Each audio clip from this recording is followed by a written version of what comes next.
హరే కృష్ణ. ద్వాదశ జ్యోతిర్లింగాలలో భాగంగా ఈరోజు మనం 6వది భీమశంకర లింగం గురించి తెలుసుకుందాం. కామరూపదేశపు రాజైన సుదక్షిణాదేవి అను భార్యతో ఉన్నాడు. అతడు శివభక్తుడు. అదే దేశమున డాకినీ నగరమున భీముడు అను అసురుడు కూడా ఉన్నాడు. ఒకనాడు భీముడు తన తల్లితో, నీవు నన్ను చక్కగా పెంచుతున్నావు కదా, మరి నా తండ్రి ఎక్కడున్నాడో చెప్పమని అడిగాడు.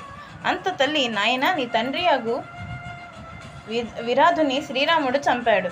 నా తల్లిదండ్రులను అగస్త్యముని శిష్యుడు చంపాడు. నేనప్పటి నుండి అడవులలో తిరుగా ప్రారంభించి తిని అట్లు తిరుగుచున్న నన్ను ఒకనాడు లంకాధిపతికి సోదరుడైన విభీషణుడు నాకిష్టము లేకున్నా బలాత్కరముగా నాతో సంభోగించిన కారణముగా నీవు నాకు పుట్టావు అనగా, అది విని మాత, నేను రాముని చంపుటకై బ్రహ్మదేవుని గురించి తపస్సునాచరిస్తాను అని చెప్పి వెళ్ళిపోయా. అతడట్లే తపస్సునాచరించగా బ్రహ్మ సాక్షాత్కరించి భీమునకు వరములిచ్చ అదృశ్యమయ్యను. అంత భీముడు ఇంటికి తిరిగి వచ్చి తన తల్లితో తన వృత్తాంతము చెప్పాను. ఆమె, పుత్ర, నీవు దేవతలపై దండెత్తి వారిని బాధించు అని చెప్పగా, సరే అని భీమకుమారుడు వెడలి వారిని జయించి చివరకు వైకుంఠముపై దండెత్తుటకు నిశ్చయించుకొని అచ్చటకు వెళ్ళాడు. అక్కడ శ్రీమన్నారాయణుడు కనిపించినందున తిరిగి ఇంటి ముఖం పట్టాడు. అనంతరం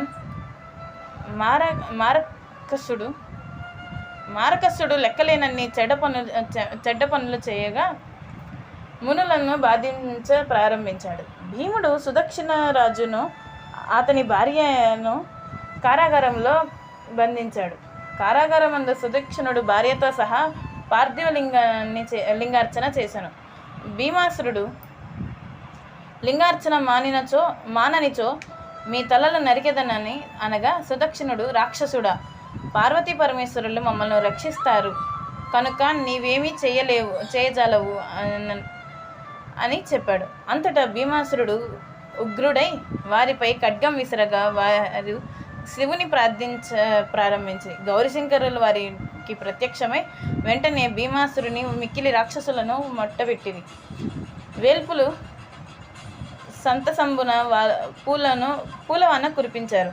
సుదక్షిణుడు భార్యయు శివుని స్తోత్రములతో మురిపించిరి. సుదక్షిణుడు శివుని నుండి వరములు పొంది, శంకర, భీమశంకరుడవగు నీ పార్థివలింగమును పూజించుచు భక్తుల పూజలు అందుకోవలసిందిగా కోరాడు.